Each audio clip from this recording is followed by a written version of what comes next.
And I thank Paul for doing such a very good job with that and all the detail we have. It's amazing how much you can capture. And You do we have recording? any discussion on the minutes? I made a few corrections. Your spelling of your name and Mike Garino had some corrections. I humbly apologize. No, they were great. Thanks. I'd make a motion to approve. Second? All those in favor?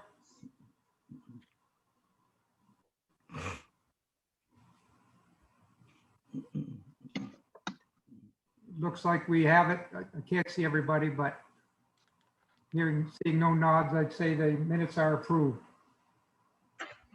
Yeah, I wasn't there, so I didn't vote on it. We have a special guest today, Dick Greenan. He's going to talk about the dam operations and improvements. And Dick has been a long time overseer of the dams, along with some other really dedicated people. And we really look forward to his enlightenment of how the dams work, how he does it, and all the details. So, if Dick, are you ready to? Yep. Okay, thank you. Well, we've all been doing a rain dance, and fortunately, it's finally working. We're supposed to be getting an inch of rain out of this event, but oops. As of this morning, Messalonsky was down 4 inches, which they're managing electricity with it, so that's not a concern. Long Pond is up 2.5 inches above full pond. And for those of you that don't know what full pond means, that all of the dams that we have in the Belgrades have a spillway or a walkway. When the water is just up to the top of that, not going over, that's full pond. If you see it going over, you're walking along the spillway fishing and it's up to your ankles, then the water is about 2 inches above full pond. So we'd like to start the year after ice out at full pond. That's the agreement that we have with DEP, IF&W, and all the towns. But with the drought that we've had for the last 5 years, and we're going into year 6 of a drought, with a long-term forecast is down 26% less precip, which is exactly the same forecast that we've had for the last 5 years. Okay, so we are starting, as we have for the last 3 or 4, with all of the ponds up 3 inches above full pond. At 3 inches above full pond, we're not going to flood out any natural loon nests, and we're not going to flood out most people's docks.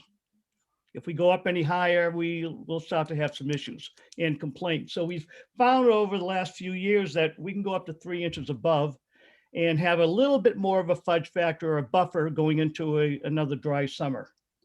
So as I said, Snow Pond is down about 4 inches, Long Pond's up 2.5 as of this morning, and Great Pond is down 1.92 inches, which will be up. Great Pond will be full pond by the morning.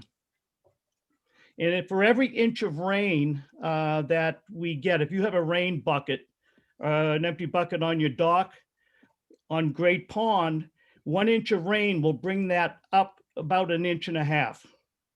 Where an inch of rain on Long Pond, due to the steep hillsides and steep watershed coming into the pond, for every inch of rain that you get in that bucket, Long Pond comes up 3 inches. Wow. Okay, so that's the difference. Big difference. Yeah, so we will, where Long Pond right now is 2.5 inches, we'll come up to about 5 to 6 inches. So we might have to open the gate on Long Pond a little bit to bring it back down. Because after this rain event that we're getting right now, there's no real rain in the forecast. So we might just hold it at 5 inches. As far as we're into our second year of repairs at the Long Ponds Wings Mills Dam. It's a $172,000 project. that is being paid for by the 5 towns that are part of the interlocal dams agreement. And that's Mount Vernon, Sydney, Rome, Belgrade, and Oakland. So we have spent about 110,000. So we've got a balance of probably 50 to 60,000. We are trying to get in to do the repairs, just finish up the repairs first week in June. DEP and IF&W have a problem. They don't want us in the water working until July 15th. So we think we can work around that. We want to start a little bit earlier if we can. And we're, for those of you that are familiar with the Wings Mill, we're working on the walkway going to the cage, which has the 2 gates. So it's not as big of a construction deal as what we had last year. And we should finish the project in about 2 weeks. So, and without any loss of water. We didn't lose a drop of water last year because they installed this 100-foot long inflatable, water inflated, what do they Big call it? condom. Cofferdam type of thing. Big condom. And we're doing the same thing this year. So we will not be losing any water. And the amount of, we cut back the loss at Wings Mill Dam, the water loss, by a good 90% of what we did just last year. So we don't have, we're not losing much water down there. And the only water that we're really losing now is actually, it's called upwelling. It's going underneath the dam, underneath the bedrock, and there's not anything we can do about that. Okay, so I'm open to questions. Yeah. Yeah, Mike? Dick, are the rules pretty much the same as they've always been as far as the state rules, as far as when you open, when you close, the levels and so forth? Yes, yep, and you know, people in the past have said, well, you know, we can't do anything about it because it's all DEP. Well, the truth is back in 1987, when CMP divested their dams and the assets and gave them to the town of Belgrade, they made a decision. They all the parties got together, all the stakeholders, the towns, IF&W, DEP, and they all agreed with CMP that we're going to follow the mandate that we've got now. So we don't have a problem with that. We know that at Ice Out, which was early this year, as long as the ice is in the lake, we have to supposedly be down 18 inches. But we knew we were going into another drought, so we kept it around 12 inches. But it's not a DEP mandate, and as such, it's something that we all agreed to. So That's something a lot of people don't understand. that's correct. Yeah. Yeah, I guess Paul? my question is a little more basic. I need to understand how what you do, what your position is, how many dams are involved. You know, when you say we do this or we all do this, what does that mean? We all do this? Okay, Who's we? there's as of 1987, we have it's called a Belgrade Area Dams Interlocal Agreement. And it's one of the few municipal interlocal agreements in the state, believe it or not just dams, but plain old interlocal agreements where all the towns participate.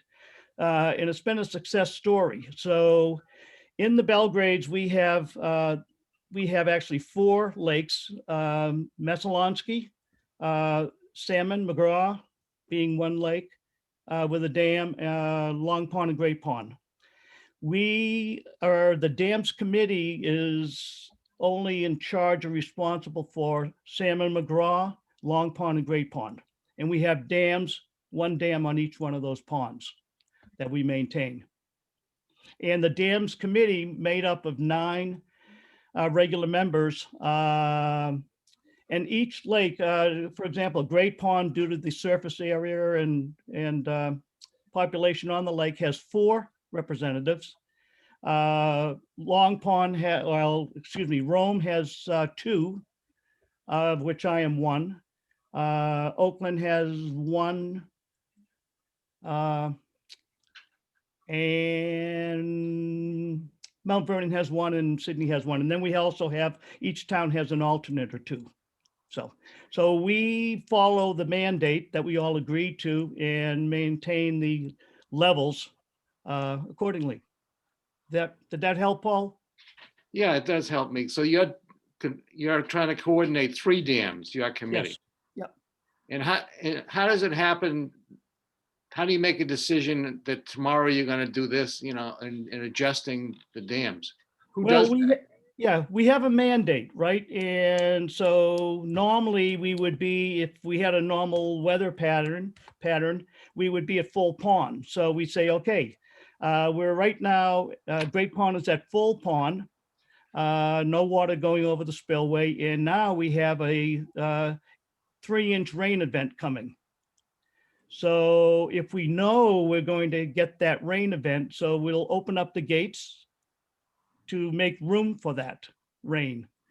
And so right now, I mean, last summer, because it was so dry, the gates literally were covered with cobwebs.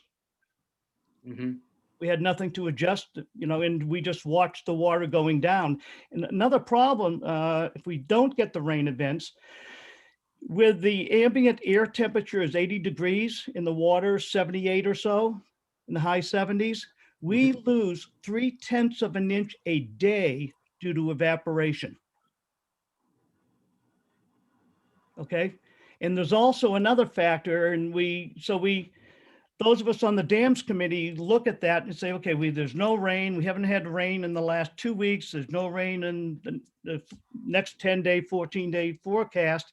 And we say, okay, we're going to lose 0.3 a day with the temperature that we've got. And then, but we found that we're losing more water than what the science dictates. So we did some more research and found out that there's something called inverse something or other.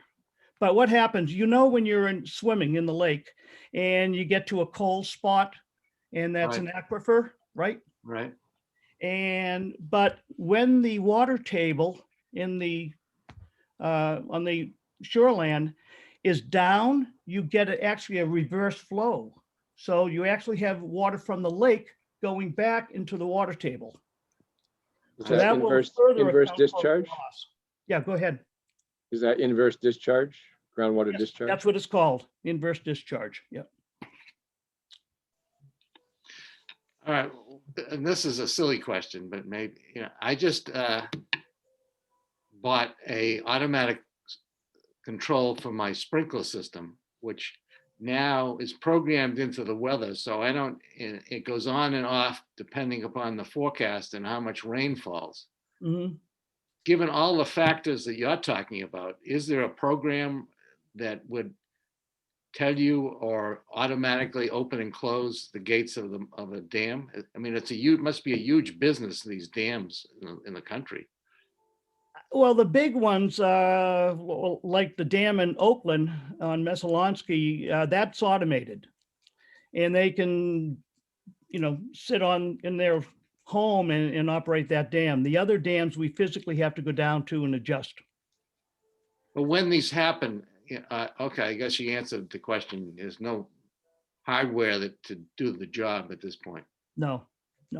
But the program is available to you. Well, we have software, and which I get every morning about 5 o'clock, which gives us the water levels, with the exception of Salmon and McGraw. With Salmon and McGraw, because it's what they call a tier 3 dam, we have to go down every morning and physically check the gate and keep a log. Wow. And one more question.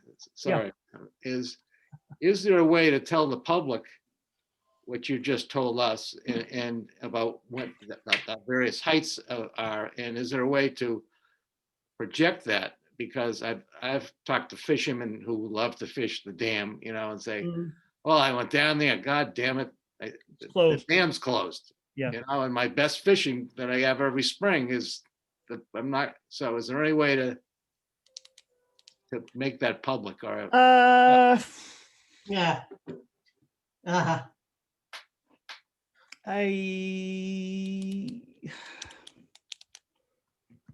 It would be difficult. I mean, the reports that we get aren't that easily, understood.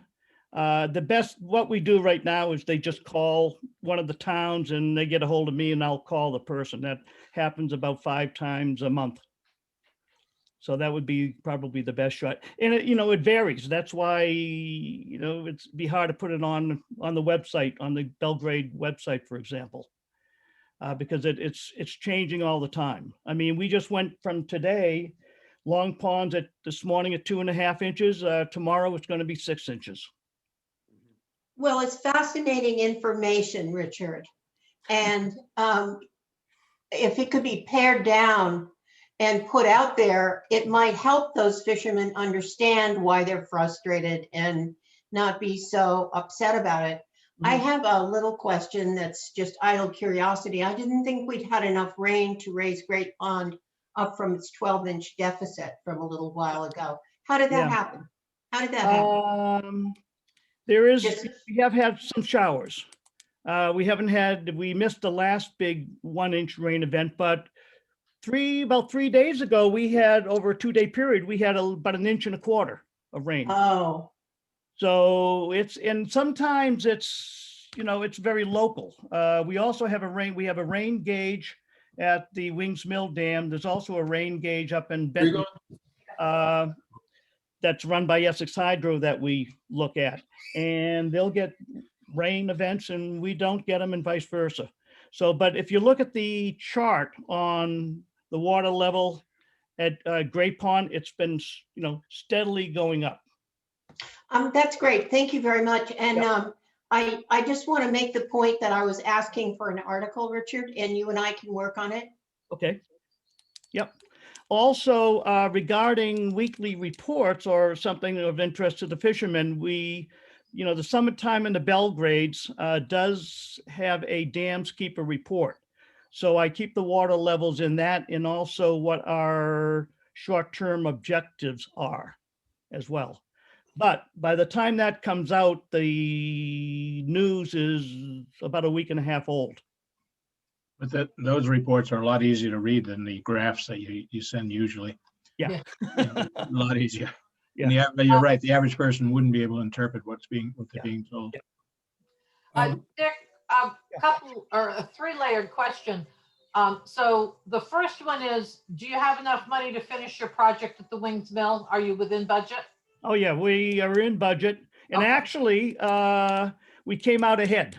Okay, And as a result, the pro rata shares that all of the 5 towns were to contribute were 50% less than what we thought they would be. oh, terrific. So then my part B is, and I guess it's B and C, what's the condition of the dam here in the village as well as the dam at Salmon McGraw looking forward? Are they going to need repairs in the next 2 or 3 years, or Yes. where are we at? Yeah, we had, regarding the village dam by Days, that is still leaking. The spillway, if you go down and look at it, you'll see water spouting out in several areas, probably to the extent of, we haven't measured it, but I'd say it's leaking, I bet you 20 gallons a minute. So that's not scheduled for this year. We're waiting for this. There are very few companies that do these repairs to the spillways, an old granite and cement spillway, but there's an outfit in Massachusetts that's using a product called it's a bentonite-based polyethylene compound that they drill in and inject it under high pressure into the fissures, and it expands and seals it. And that is the DEP doesn't have a problem with it. So, but this company is one of the few around, and we couldn't even get them up here last year. So that's on our agenda for 2022. Outside of that, there's some cement that needs to be reinforced. It's more, it's not more as much structural as it is cosmetic. We also are, there's a fence. When you look at the gate that we enter on the Great Pond, it says do not enter. We have about a 4-foot high fence that will go up to 7 feet or 8 feet. Mhm. That will be this summer as well. As far as salmon, that's a mechanical gate. Whereas the gate on Great Pond and Long Pond, we just hit a switch and we can raise it up, raise the gates up. They're called tainter gates, raise it up or drop it. On Great Pond, on salmon, there's just a big wheel that takes 2 guys and a small boy to crank and move. So this year we are seeing if we'll probably do it. We'll automate that one as well. So we don't have to go down every day. We'll hook up a computer, it's called a bubbler system, to actually read the water level, 24/7. And that's about a $2,500 investment. So we can afford that this summer. Okay, good, thank you. Dick, Yeah, Lenny. yeah, you gave the water levels on Great Pond, Long Pond, and Messalonsky, but not on Salmon and McGraw. Do you have that? Yeah, salmon is about 1.5 inches. As of 3 days ago, it was 1.5 inches above full pond. Okay, yeah. Because we have a resident salmon right down by the dam that is complaining because the water is starting to splash up on his lawn. Oh, dear. Oh dear. The fact Yeah. that he's in a floodplain shouldn't have anything to do with it. Yeah, it has not really gone down very much at all this year Yeah. for whatever reason. So, Yeah. So he always complains when we have full pond, I but see. and he has a beautiful lawn without any buffer, Oh, I see. Oh, dear. Yeah, so we're Where is concerned. he located? In Salmon, right at Salmon. So if you're at the dam on the road, 8 and 11, and you look into Salmon where the public ramp is on the right-hand side, he is before that on the right-hand side. You'll see In the outlet stream, you mean? Pardon? Is he on the outlet stream? No, no, it's not, he's not on the stream. He's on the actual lake Okay. Oh, that we treated for milfoil. okay. In that area. Yeah, that cove Right. between the Okay. dam and the public ramp. Okay. Yeah. Very good. Dick? Yep. Yeah, Dick, the dam by days, if you look down over the railing, you could see height marks, it's 248, 247. Does any mark there equal full pond? So it's kind of a easy way for someone to look and see what Great Pond is? Yes, yeah, they're all, I forget all of them, but they're like, 247.8 is full pond and long pond. So, you can go down there, but it's much easier than trying to read the gauge, with looking like at the village. If you're up on the road on 27 and try to look down, it's hard to actually see that with the reflection of the water and the silver, what they call a staff gauge. It's much easier just to look at the spillway, the walkway, and say, okay, the water's about 2 inches below the top of that. It's, it's 2 inches down or it's above. So that's much easier than trying to read the gauge. If you look in Carol's window in the back, and you see the water about halfway up, it's full there. It's full. It's full, yeah. It's really full if it's that far up on my property. Yeah. Just open the door. That's Yeah. right. Well, we're in good shape. The biggest, since we started the column in the summertime in the Belgrades, that has really helped, with the communications effort, with the, getting the word out. We used to get a lot more complaints, a lot more phone calls due to, not understanding the situation, but we're on top of it today. I think all of us that are on the committee got involved because we were dissatisfied with how the dams were being run before. when I first moved here, I mean, every spring, we had to put the rocks, the cinder blocks on the dock to keep them in place. They were always, being washed out. Well, that doesn't happen today. And in the last 15 years, Castle Island camps has not been flooded out, which was a regular event before. So we're doing a much better job and looking at the science of it. Thank you. Hey, Dick, Yeah. Mike Garino from Yeah. Friends of Messalonsky. I just had a quick question. You said that Long Pond was at full pond or slightly above, It's 2.5 inches as of this morning above full pond. and then we're 4.5 inches below. Right. Yeah, Snow Pond, Messalonsky. So, first of all, can I have some of that water? And and secondly, the dam in Oakland, I drive by it every morning on my way Sure. to work. Yep. Is pretty shut. There's some water flowing through there, but it doesn't look like a ton. Or I'm wondering why we're so low. No, the river, I just drove by that today too. Yeah. And the stream, the outlet stream is ripping. There's a lot of water going through there. So they must be making electricity. They're supposed to keep, it's either 12 CFI or 15 CFI. That is, number one, they have to dump that every day, every minute, 24/7. And that's due to an old DEP dictate when they had the septic, all of the septic in Waterville and Oakland being dumped into that stream. So they had a mandate where they had to keep 12 or 15 CFS running all the time. Well, they stopped that. They cleaned up, the sewerage aspect, but they're still running that same 12 to 15. So if there's any, at a certain point, they don't have to. If they're in a drought, they're down 8 inches, you'll see that stream, it's dry. But right now it's flowing and they're dumping water right now. So I assume that they're making electricity with it. Thanks. We're just getting calls, about the low lake level, of course, and it's not complaining. People are just curious.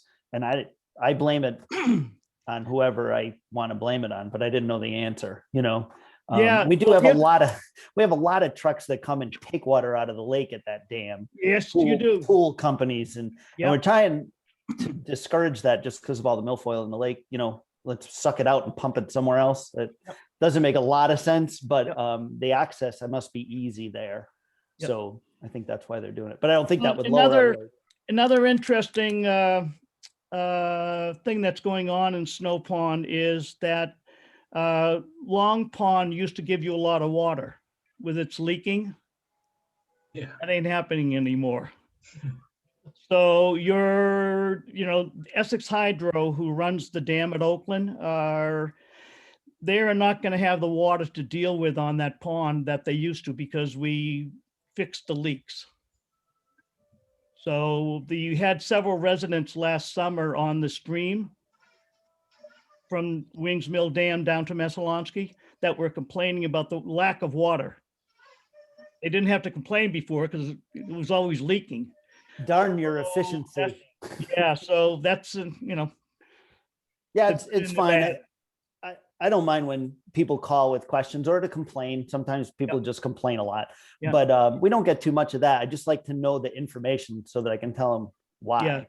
Yeah, Yeah, we so that was run the really- other 3 dams, but Essex Hydro runs that dam, but we get their computerized readout every morning as well. Oh, interesting. I don't get a chance to dialogue with them very much. Yep.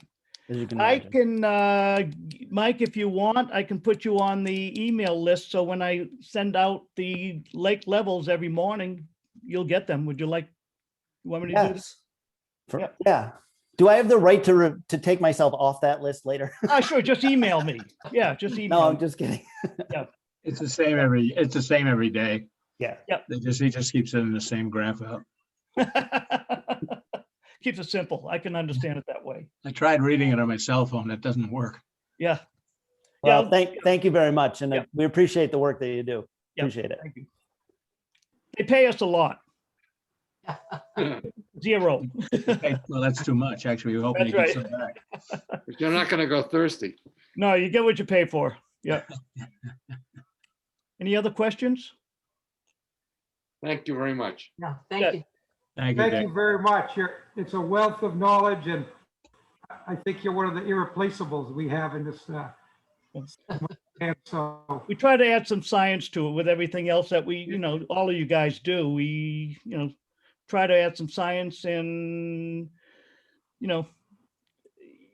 before, it's unacceptable if somebody said, well, that's just how we do it. Well, there's got to be some science to it. Why are we losing water at a certain time of year? And so, you just have to start researching things. So get some science in. So, okay. Thank you. thank you, Dick. Thank you, Committee Dick. and all those watching, we really appreciate your efforts and coming to us today. It was very enlightening. You can still see there's still a little bit of ice on Upper Long Pond. Really? No kidding. Yes. Old picture, old picture.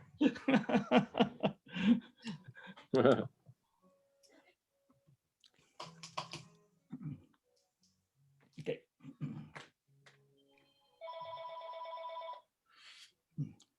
Any more questions of Dick before we move on to our next agenda item? Seeing none. Thanks, Dick, very much. That- Thank you very much for the committee and all of your other damn committee members do for us. Our next item is a discussion of the deeded rights of way on the mooring ordinance. We had some feedback from some other towns on how our Belgrade ordinance might affect them. And I think right now we can just open it up for a general discussion. Anthony, did you want to kind of say where we are with that? Yeah, well, so as you guys know, the voters here in Belgrade just approved the mooring ordinance in March during our town meeting election. And so, I understand the concerns about deeded rights of way at the moment, but I do think it is too soon to be going around and considering changing the ordinance at this point, given the fact that it's only been in existence now for a couple of months, not even. And so what I would suggest doing is, let's take some time and monitor the situation and see if there are issues that actually need to be addressed through an amendment to the ordinance versus rushing in before we know what those issues are, because we might end up with some unintended consequences if we act too fast. And two, it's just not good public policy to ask the voters to approve an ordinance and in the following year ask them to amend the ordinance. And so I just think we just need to be methodical before we start asking the voters to change an ordinance, especially this close after its passage.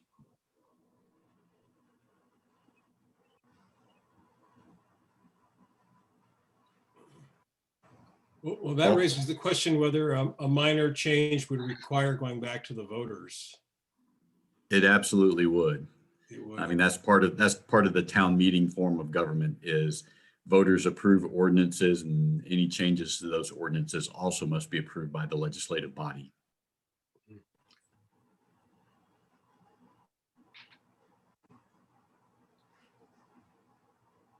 Go ahead, Paul. I'm in favor of basically tabling it until it becomes a problem. It'd be interesting to see if we get anybody that is concerned that holds a deeded right of way and is being impacted. Well, I have strong feelings about that too, but I'm sure I disagree with some of you. You have it right away. The ordinance says you can have a mooring out front, in front of your land, in front of your camp. You have a right of way. You don't have a camp. You just have access to the lake. So I don't think that people qualify for at all for permits.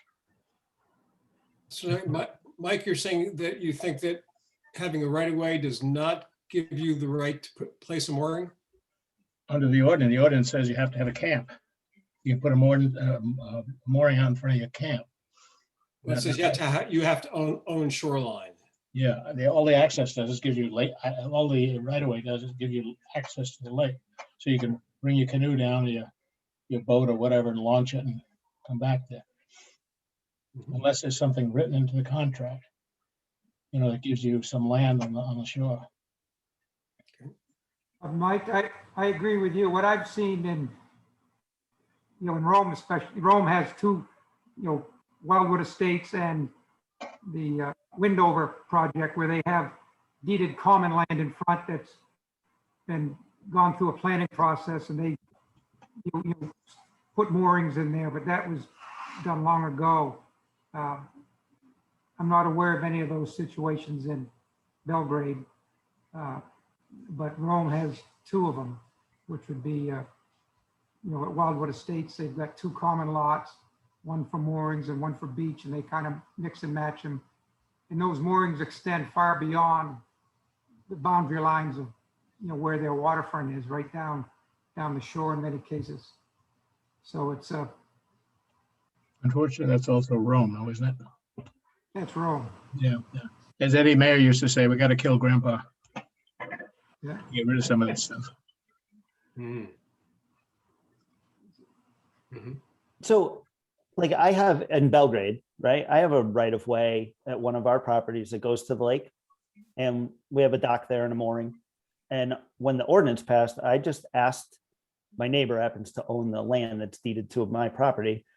Can I keep my mooring there? And she said, yes. And I was done.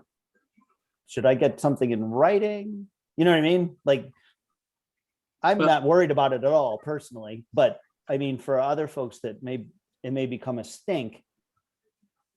I wasn't sure how that. Yeah, works.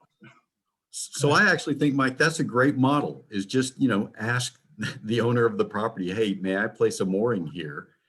And if they say yes, then, you might want to get that in writing, but keep in mind that code enforcement happens based on citizens' complaints. And so, we're not going to be patrolling the shoreline and counting moorings unless someone, raises a concern that would then instigate an investigation by the harbor master / code enforcement officer. So I think that the model that you followed is what we would suggest to anyone is, first and foremost, talk to your neighbors. I think a lot depends on whether or not it becomes a big problem. If you're the only one on the lake, I can't see anything happening. However, if there's suddenly there are 200 or 300 of these on the lake, then then it becomes not even that many, but then it becomes a problem and it has to be handled differently. Or if your neighbor sells their land and a new person who comes in doesn't want a mooring off over there, then you would have to. Yeah, or they suddenly realize who Mike Carino really is. And no, but I mean, that's the thing. They could always change their mind. And if you do have an arrangement like that, you really ought to get it in writing, if nothing else, to show the code enforcement officer if somebody makes a complaint. Yeah, and in the case that you just mentioned, Kathy, I just think at that point, the owner gets to call the shots. And so I don't know that any of us would want to be held to the standard of the person who owned the property before we did. Yeah. Yeah. Well, I like the idea of just letting the mooring ordinance have some age on it and see how it works and see if there's any complaints. I mean, I would be highly surprised if we get someone in the next 24 months even comes to us and says, I have a deeded right of way and the mooring I've had here is now I can't use it. And, for some reason that I just don't see the problem. Bring me the problem. And then the other idea I have is if it's a problem, let these other towns who are now working on the mooring ordinance do the work and see how they handle it. But Mike, you could go very deep into this issue. We spent a lot of time on it in committee, and to the degree you describe ownership of land, what does that mean? What if it's a 99-year lease? What if it's an easement? What if there's all different forms of ownership of land. And we have, and is the fact that you have a mooring, is that a transferable right? Can I transfer it to, somebody as a property right? And we never really addressed all this in the mooring ordinance. We've been, we've been there another year before we finished affecting it. Nothing is perfect. I think, Paul, you're right. We do need to let this go for a little while, see what happens. It's just like if things do come up. I mean, just like you for whatever reason, didn't address this situation and it's come up now, there may be other things. There may be something that comes up to negate this whole deal. So I think we just let it go for a while and see what happens. And as I say, if it becomes a big problem, people suddenly feel that this is a way around the rules, then we can address it. But the thing is, how many of you are willing to give up a right of way on your private land to go to the lake? I mean, I'm not. Use the public landing as far as I'm concerned. But that's the big thing. How many people are willing to do it? I don't think we're going to see a proliferation, but you never know. Well, and Mike does raise a good point that, if we, as Paul says, let this age a little bit, we might find that there are 2 or 3 issues that might need to be addressed, and we would want to tackle all those at one time as opposed to to do it piecemeal. And this is the reason why Rome elected not to pursue the mooring ordinance and wait to see what happens with Belgrade. You mentioned it quite a bit and said, we don't have to go down that rabbit hole, and let's see what Belgrade does with it, because it's gonna be a chore. So, well, that being said, I think part of my marching order now, Dick, is to go to some of those other lakeshore communities in the Belgrades to say, hey, this is what we've passed, and so that we have some consistency of enforcement and regulation throughout the Belgrades. We'd like you to consider passing it too. And and if Rome wants to go a step further and address the deeded right-of-way issue, then we're happy to let Rome be the guinea pig in that. Interesting enough, when you mentioned Rome, right after I got my camp, I was interested in putting up a little storage shed. And I called Andrew and he came out. He was very nice about it. We took measurements here, there, and everywhere. And he said, you're too close. I couldn't get far enough away from the lake, even though I wanted, well, you know how those nasty shoreline rules are. Mm-hmm. Anyway, so I said, well, my neighbor across the street is offered to give me an easement to build it over there. He says, we don't recognize easements. I didn't agree with him, but wasn't worth arguing about. I don't know. Well, I'm just telling you, that's what he said. I think he was wrong, but again, as I said, it wasn't worth arguing about. Yeah. Anyway. Now, see, it was a year when the lake was really low. I could have built a darn shed. Well, I just would mention this issue was brought up by one of our McGraw Pond Salmon Lake members who read about it in our newsletter, that is the Belgrade Mooring Ordinance, and he has a deeded right of way to McGraw Pond. His house actually sits on the far side of McGraw Pond Road, but he can look right out on the lake. It's not actually more than a couple hundred feet from his house. And he has deeded access across the open land to the lake, and he's had a mooring there for years, but he doesn't own that open land.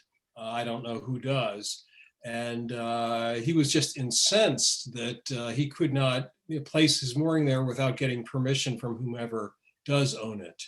So he was up in arms, and I'm told, I was not there, but I'm told that he actually presented something of a diatribe at the Oakland town meeting last night about it, and talked about Massachusetts-like regulations going into effect in the Belgrade Lakes region, and warned Oakland against it. So I just thought I might mention that. Yeah, well, and again, I would point to the I'm not going to call it the Mike Garino model, and just say, if he asks his neighbor's more than likely going to say, yeah, well, sure. Yeah, I don't believe it's his neighbor. I don't know who owns that particular Well, shorefront. yeah, It's quite possible. Yeah. I mean, there's always it may be that he's not on good terms with this person. I have no idea. There is always that possibility. That, well, and I'm using the term neighbor in a wider context. yeah, of course. Yeah. So it may well be that he's on bad terms with who he has the deeded access, but is not on good terms with the owner. I really don't know. Maybe As you he's- might imagine from what I've just told you about him, he's a rather difficult person to get along with. So he may have problems with this other person. Well, maybe he should follow the other Mike Garino model of just being kind to others. Yeah, just being easy going and nice to everybody, but he's not. So, And then sneak up behind him and get him when he's not looking. yeah, That's- really. That's the rest of my model. So anyway, so he was quite incensed, and he just could not believe that we had not really seriously, taken into consideration what this would do to people like him. Well, so far, nothing's been He's in done. Oakland? Seems to me he's got a bigger problem, and that's keeping the right to cross that private land. Yeah. That's something he's got to deal with, and that has got nothing to do with the ordinance. No. He has deeded access. He has deeded right away to cross the land. Oh, okay. He's had that for years and years. I mean, he's owned that property for 25 years anyway, and he's always placed a mooring out beyond it. So What's the issue? well, the issue is that he does not if Oakland were to adopt an ordinance like ours.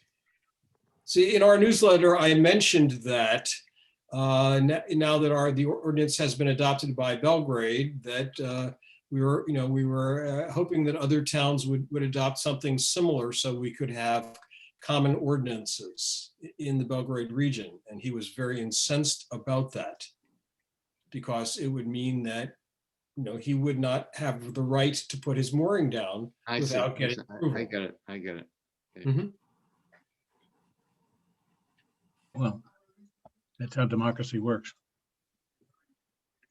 Yeah, believe I'm in they- favor of taking the wait and see approach because a number of these things may come up, and depending on whether the pros outweigh the cons or vice versa, we really don't know yet, and it'll take some time to develop enough experience with how it might go. And once these things do get resolved or not, then there'll be some evidence to present to the voting public as to what they might want to do to make up their minds on it. So I think we should wait and see.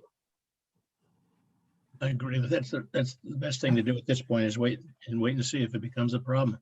It's not a problem yet. No, may never I be. agree. So moved. Wait and see. Second, yeah, wait and see. We'll All discuss those in it on our favor? Yeah. Is that really a motion? Okay. But there is no motion on the floor, but Or is I there a think motion? I move to wait and see on the, Yeah. on the, No, I think it's the feeling of the committee that we wait and see.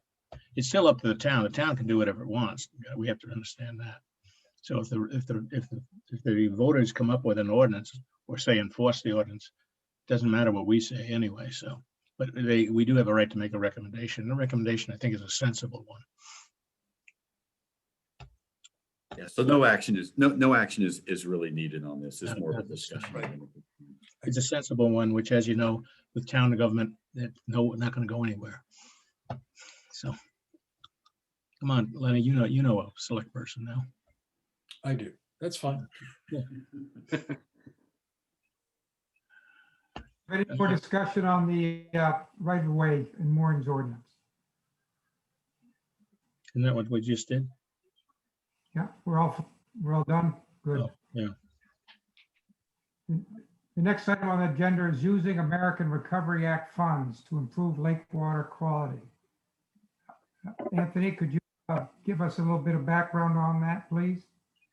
Sure. So I got an email from Maggie Shannon, who's joining us here today, and I'll turn this over to Maggie here in just a second, suggesting that the town consider using a portion of the $314,000 that we're going to be receiving from the federal government as part of the American Recovery Act to perhaps build some infrastructure that would help with lake water quality. And I think that's definitely an idea worth considering. But I think as with all things in life, timing is everything. And so here are some factors that are yet to be decided before we make any before you would make any sort of recommendations to the select board about the use of those funds. Is first and foremost, we don't yet have the details from the federal government about how those funds may be used. And at various times I have read and heard things that we could use it however we pleased, or that it must be used on particular types of infrastructure projects. And so the devil is still yet to be determined in those details. And you're perhaps familiar with the saying, take the king's shilling, do the king's bidding. And so believe me, all government money comes with strings attached, and so it will be with the federal government. So we're still waiting to see what those rules will be.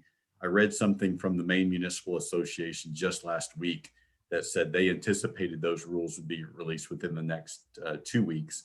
And I noted there was also an article in the Morning Sentinel last week where Kennebec County is also still awaiting some sort of details about how they may use their federal funds. So that's the first thing that we've got to determine is how can we use that? Secondly, those funds are going to be distributed in halves. So we'll get the first half of that $314,000 this year. We'll get the second half next year. And once we receive those funds, we still do not have authorization from the voters as to how those funds may be used. And so, you know, that's another factor that we need to consider. In a town meeting form of government, we can't spend anything that the voters have not yet given us permission to spend it on. So we'll have to go through that process as well. And then lastly, you know, we do have a couple of infrastructure projects here in Belgrade that, you know, that water quality infrastructure would have to compete with in the marketplace of ideas. And those are, you know, we're going to need to build a new fire station here soon. And we've also are going to be building a public water supply here in the near future. And so, you know, there needs to be a lively discussion about, you know, how much we should spend on each of those projects, if any. And of course, those will be made at the select board level. But again, I do think it's a worthy idea for this group to consider a recommendation on, you know, hey, we would like to see a portion of those funds used for lake water quality projects. And here are some projects perhaps that might fit that bill. So I've said my piece on that. And Maggie, maybe it's appropriate for you to weigh in now.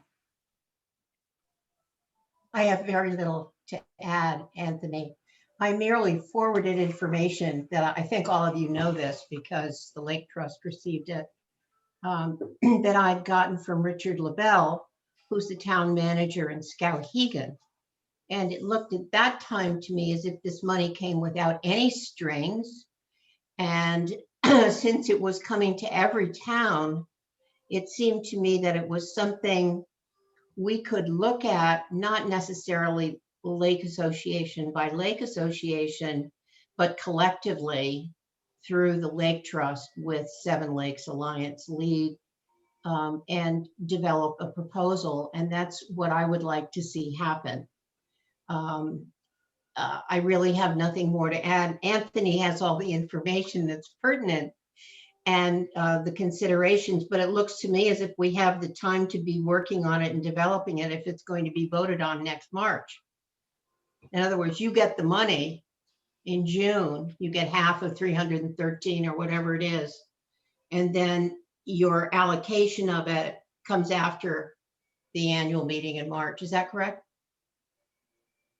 Yeah. Yes. Yeah. So yeah, we would, if we receive half of it in June, we would receive the other half in June of 2022. But of course, at annual meeting in March of 2022, we could ask the voters for permission to spend the whole of that $314,000. Sure. That's probably the intelligent way to do it. And with that, I'm going to bow out because I merely wanted to bring this bonanza to everyone's attention. it was actually in connection with the infrastructure bill, which is being floated now and will be debated, that the whole idea came up in the Water Quality Committee of the Belgrade Lakes Association. And we do plan to write to our delegation to see if we can put an oar in for water quality for our two lakes in their thinking as that bill is developed. But Richard leapt upon it and presented us with this, it's seeming bonanza. I'm glad it's on the table. I hope that the committee under Pat's leadership will, or whoever is leading it, I don't know, will take this up so that we can have it as an agenda item. And now, embarrassingly, I have to bow out because my carriage is here and I have to disappear. Thank you for allowing me to participate. And it's great to see you guys. So Thank long. you, Maggie. Thank you. Bye-bye. Hi, Maggie. Thanks, Maggie. Anthony, is there a chance that there will be a vote in November? That we could piggyback spending some of this money on a warrant item at that time? So whether or not we have an election in November will largely depend upon if there's any state election that we would piggyback on. I don't think there's any notion at this point of calling a special town meeting No. in November. And so, you know, it's sort of up to the legislature if they put something that before the voters that they would want to consider in November or even earlier than that. But, you know, I mean, we are dealing with public dollars here. So I think we have to be really diligent in studying options and coming up. And, you know, it would be most appropriate for this group to make a recommendation to the select board on how it thinks that money might be spent to improve lake water quality. This would be the group to do that.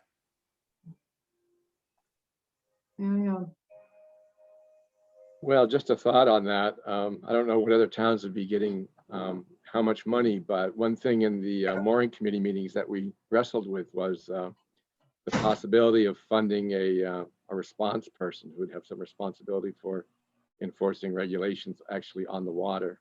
And I know this is one-time funding, it might not ever be repeated, but if there was a consortium of towns that wanted to fund a position and equipment to have a lake keeper similar to the Casco Bay Baykeeper, or someone who could act as a, an enforcer of rules in addition to the code enforcement officer, someone who would be mobile on the water, that might be something that we could justify spending money on. And I think that I'll make 2 points and then turn it over. I'm going to introduce Carol, who's got some ideas. One is the idea that this is one pot of money, but it's likely that there's more pots of money coming down the road with the Infrastructure Act and whatever other stimulus acts may be needed. So it may be a small amount now, but it's maybe a long process. And then with the political reality of approaching the select board, I think we as a committee have to look at what to bring to the board that is most likely to get approved. And what items, and with that in mind, Carol has been talking to me about her efforts in trying to get the town to basically remediate their own property. So Carol, if I, What it's does a that, good time for you to pick up on that. what does that mean, remediate the room property? What came out, and I'm actually going to turn it over to Laura in a minute. What came out of the Great Pond Watershed survey was that there are town roads and town properties that need work. Some of them are medium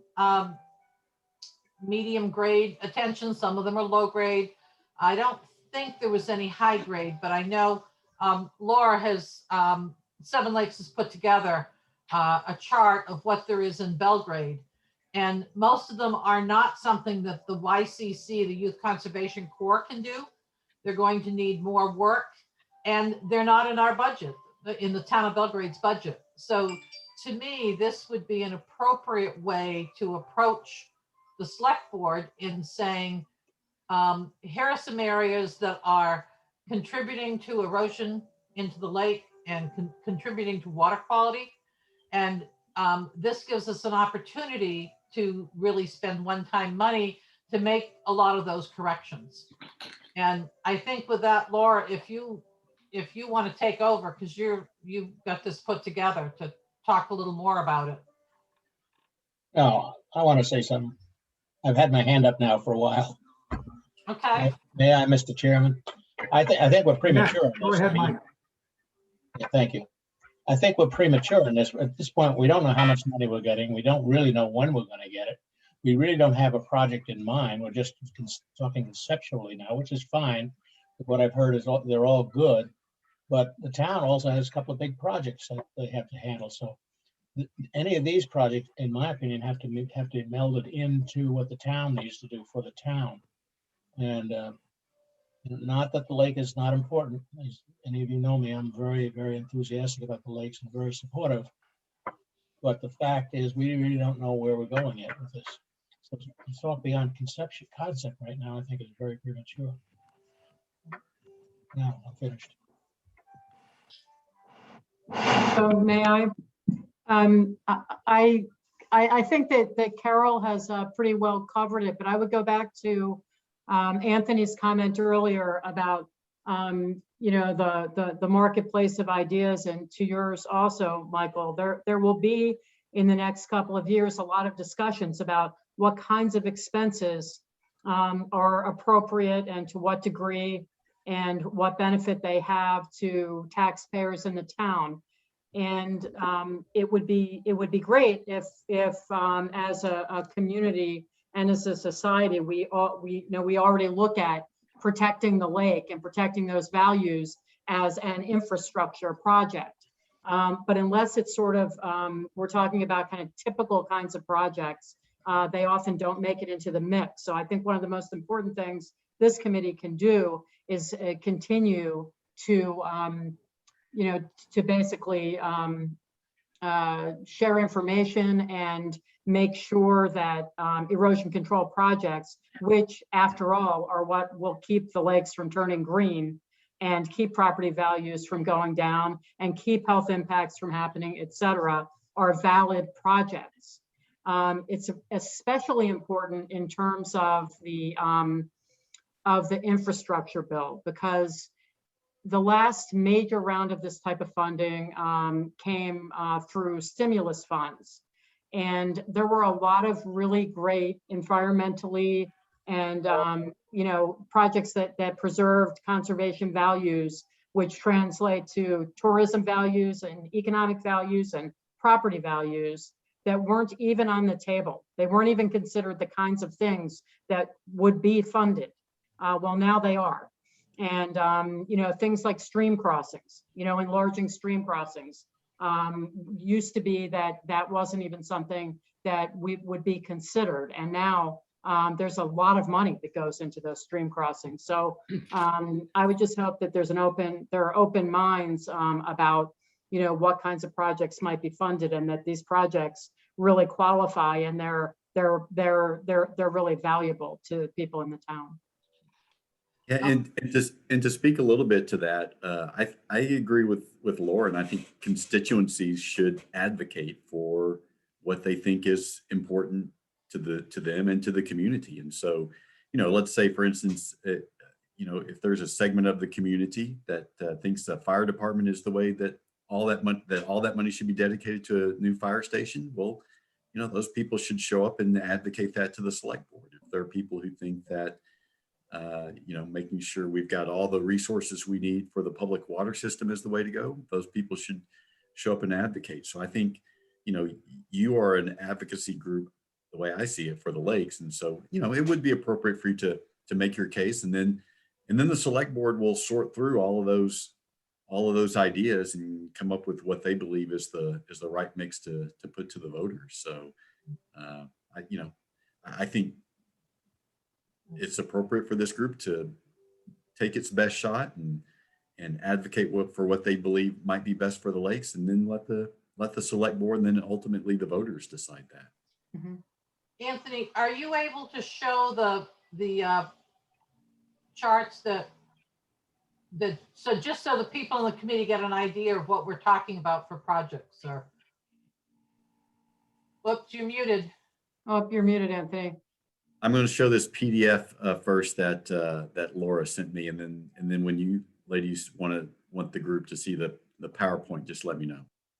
Yeah, I think the PowerPoint has the combined both lakes. Okay, then let me change this. Hold on one second. So this is just kind of to Mike's point about you know, there are already kind of town needs. These are properties. I mean, there might be other properties that also are high risk for erosion. But you know, these are the town properties that Carol was talking about. So they seem like sort of low hanging fruit and easy arguments to make that these are, you know, town responsibilities and things that should be on the list. So if you look on this first chart, if you go about, you know, if you come about a quarter away in from the right, it'll show the Long Pond, the town beach, and the impact rating is high. So it's one of those high priority areas. And then it talks about what needs to happen. We don't have a price on these, but it's a piece that I think we need to explore. And then you see the town road ditches, low impact, and you know, you can see a couple mediums.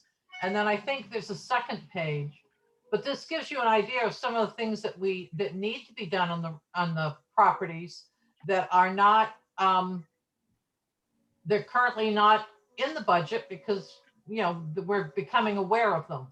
So to me, advocating that we take care of these sooner rather than later is something that I feel needs to be considered, and I think this is the group to consider that. Carol, this is Pat and Laura. To me, this is great. This gives us in this committee, which is really looking after the lakes, and our purview is dealing with the town. We're representing the people of Belgrade, and the detail here showing high, medium, where the locations are. I think if we had a dollar amount somehow attached to it in a further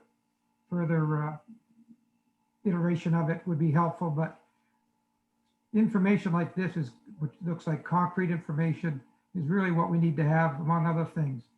You know, we've looked at moorings, we've looked at the houseboats.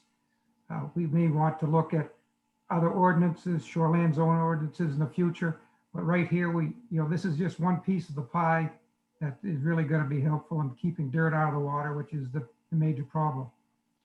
Well, and I think, Laura, is there one property on Salmon McGraw that you found that's not on this chart? Yeah, the one was the boat launch. So that might be the state's issue, not that the town couldn't play a role in helping get it addressed. Okay. But there may be some, you know, just to point out, there may be some really kind of high water quality protection bang for the buck projects here that wouldn't, you know, be a big threat to the overall infrastructure or you know, even for the money that's coming sooner than the infrastructure act money. So would be worth looking at those. So there may be some high risk properties where the fix, you know, wouldn't be hugely expensive. So The boat launch is IF&W at Salmon. yeah, and there are other locations where state boat launches, they won't get dealt with without town leadership. So that's the only reason I say wouldn't take it entirely off the list, but wouldn't be maybe your budget item. And for the committee, I will forward this PowerPoint to you after this meeting is over with, so that you can look at this in more detail. I have one question. So on this chart, when it says the cost is high versus medium, how have you guys determined, you know, what's the dollar value for high versus medium?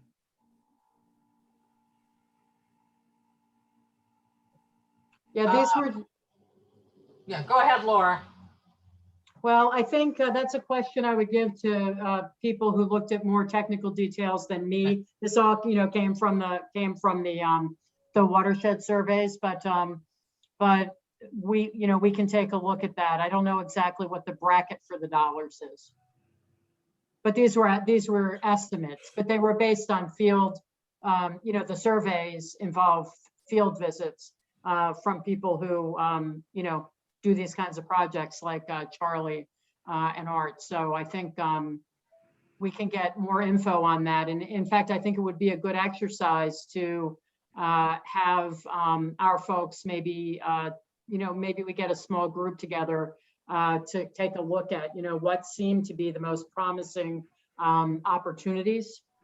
And, something can be in the high range and be on the low end of high, as opposed to a project that really is a huge, huge item. So we can get a better sense of that. And in fact, that's the next step, as I think Anthony, is to get a better beat on this. And one thing that is happening literally as we speak is Charlie's doing site visits to exactly determine, put a finer point on these costs.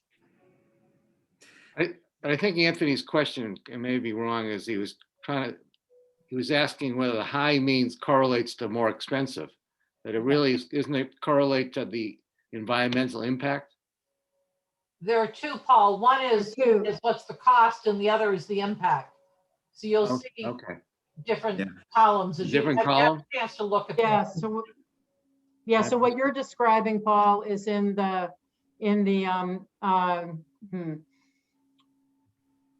it's 6 from the left is impact. 6 from the right margin is the column is impact. So that's Right. Environmental impact. That's what I thought it was. How erosive, and then cost is at a ICC. kind of high, medium, low. Where's the dollar column of the cost? Cost, I see cost. It's not on there, Paul. No, this says cost. What I that know means? that says it's high, medium, and that's the part we're talking about. We need to get that Yeah, information. now I understand Anthony's question. I'm Yeah. sorry, I didn't. Yeah, and the reason- That column. Yeah, the reason I asked the question is because like the first item on there is looks like a culvert replacement, and it says the cost is high. And, honestly, I wouldn't think that would be that expensive of a project, but maybe I'm wrong about that. You could very well be. That culverts could be very expensive, depending upon the situation, what it's lying in. Is it on bedrock? Is it in the mud? What size do you need? Well, fortunately, we just participated in a bid with the Kennebec Valley Council of Governments on culverts, and our road commissioner was shocked by how low the cost was by participating in that purchasing cooperative. That wasn't available to us when we did the one on, I think it was Bartlett Road. Yeah, that got to be very expensive, didn't it? Yeah. Maybe you just didn't have the right town manager at the time. Oh, I don't know. We had Denny. He was pretty good. Hey, I think what we need to do is look at this and kind of of all of these projects that we'd like to see done, prioritize them, because I think it's unlikely that the town or the select board is going to go with everything. But we ought to have some idea of what's the most important to us. Yeah, it pains me to say this, but I think Michael is absolutely right. Yeah. And the other thing too, if I could just play devil's advocate on something, and I'm not, my comment is not my own, it's not my opinion, but what are you going to do if some of the select board says, we already give you $40,000 a year. What do you want?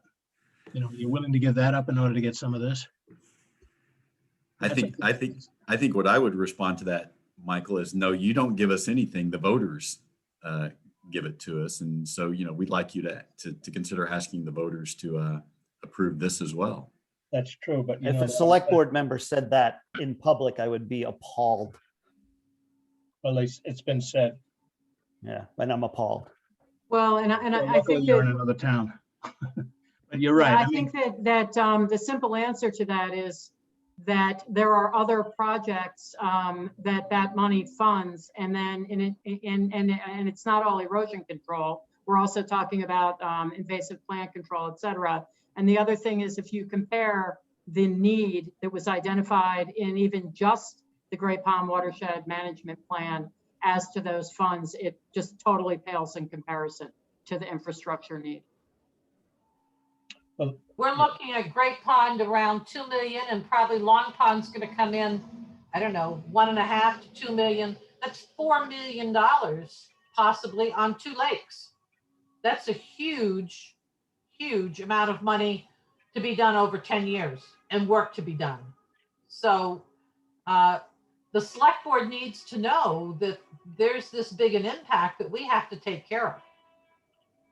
We need to hold where we're at and improve water quality. Yeah. Well, again, And I it's would always, yeah, I would always make the case too that, the lakes are the economic engine of this community. And so what we do that's good for the lakes is going to be good for the community as a whole. But we do have our work cut out for us. Too. The point that I feel strongly about is that we should start. And our mission as the Lake Committee is to deal with the quality of the lakes. And the start would be to try and help fund these management plans and the $1, $2, $3, $4 million that probably the select board doesn't know about because we're just learning about this. But I guess we need to start. We may not get anything, we may get a token, but it's going to be a long process. So we just have to start. That's true, and I think first thing we have to do though is prioritize this.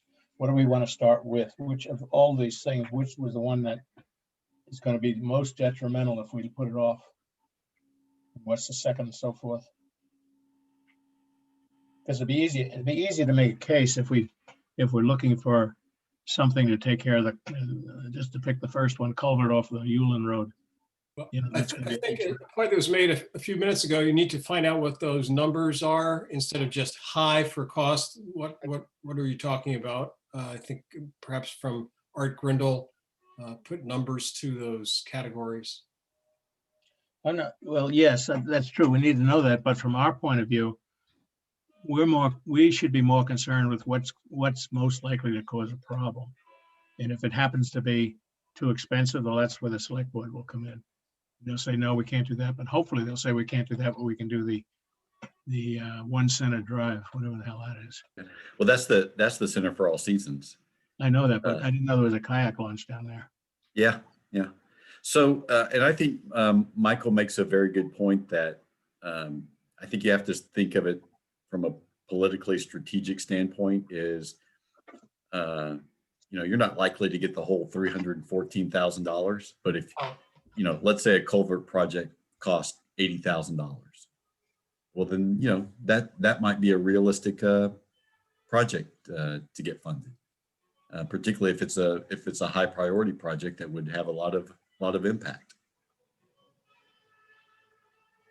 Yeah, I mean, looking at this, I can see a couple of things how I'd prioritize myself, but I think that's the function of the committee ought to look at that and to decide, what are the priorities? What's the most important thing? What's the second most? Maybe get the top 5 or 6 and see what we can do with that. Yep. Laura, Mhm. is that something the 7 can guide us with, which is the most, dirt out of water and lake water quality, which ones of these would be the biggest bang for the buck? Realize we have uncertain funds. Yes, Pat, sure, we could absolutely help with that. I think the more detail we have in costs and prioritization, we can start making a case together, because we're going to have a lot, items we're going to be looking at for water quality improvement. This is one of them. But I think this is as Mike had always said, low hanging fruit. We have 95% of the work's already done here by you folks. We really need the cost and the prioritization, and then we can, as a committee, take it from there and see where we go with it.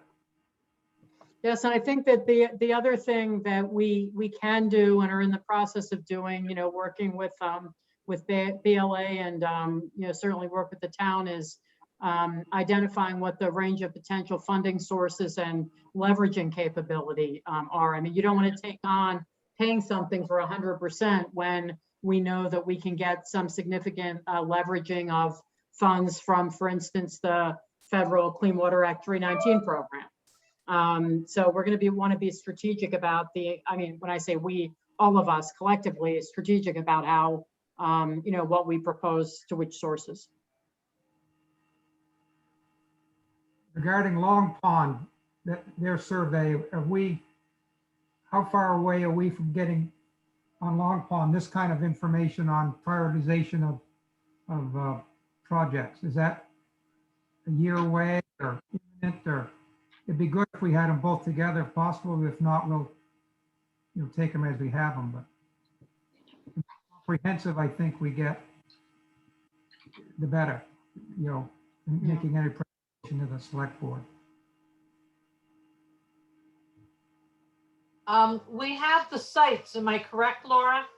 Yeah, we have this, Working on- survey, but not the management plan. Right. Yeah. So we're not as far along as we are on Great Pond, but on a site-by-site basis, certainly there are projects that have been, under consideration for a long time. So they're, despite the fact that they've not been identified in a management plan, there's certainly plenty of erosive sites that we have enough information on to put proposals together. So, and we'll have a lot more information, a year or so from now. Thank you. And we'll still be talking about it, I'm sure. Still pursuing these opportunities, so. That's for sure.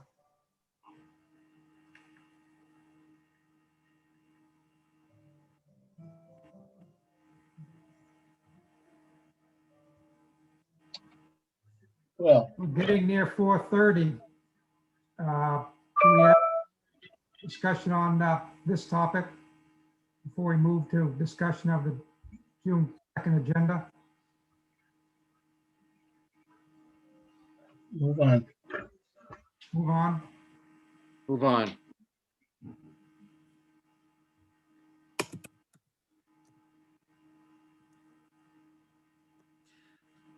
Anthony? So looking ahead at the next agenda, Laura, do you think you would be able to, and Carol perhaps, come back with some more detail by June 2nd on this that might help this group start prioritizing?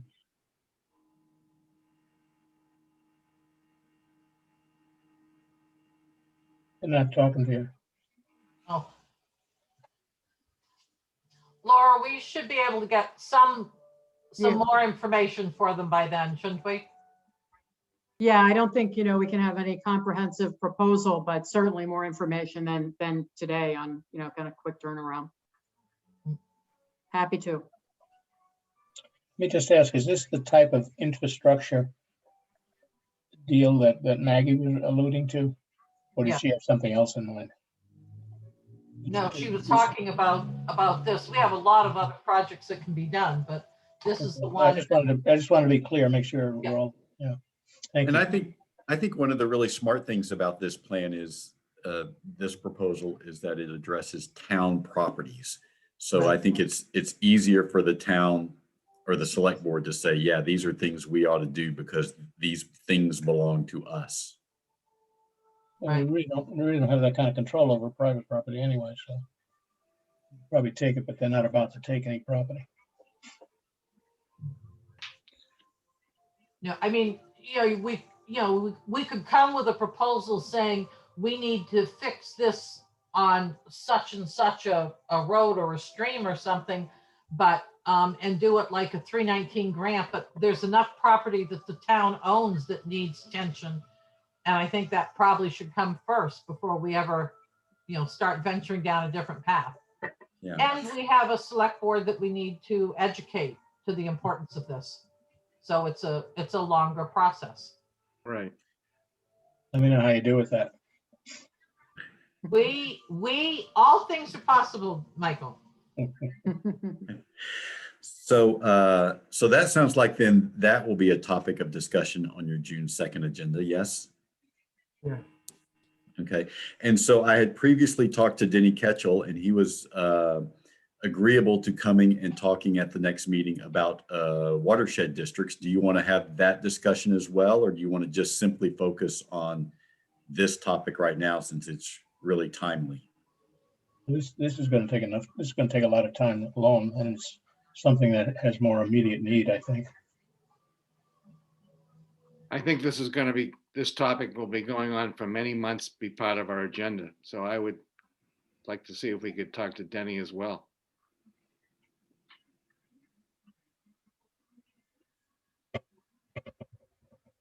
I agree with Paul. I don't think we're going to need to take the entire meeting on this topic. I think we could talk with Denny as well.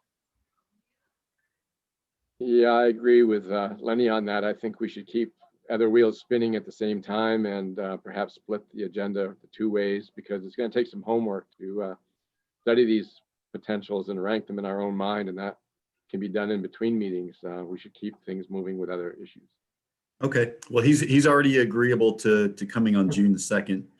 Just as a reminder, I will not be available on June 2nd, but you guys will carry on without me. Fine. Have they fired you or what? My daughter's finally coming for a visit. Great. Great. Anthony, do you need one of us to host that meeting? I think what I'll do, We have a chairman who's perfectly capable. well, no. I think she's talking about on Zoom. And so, Oh, so what I will do, too. yeah, what I will do, Carol, is I'll just have, other people here in the town office have access to the town's account.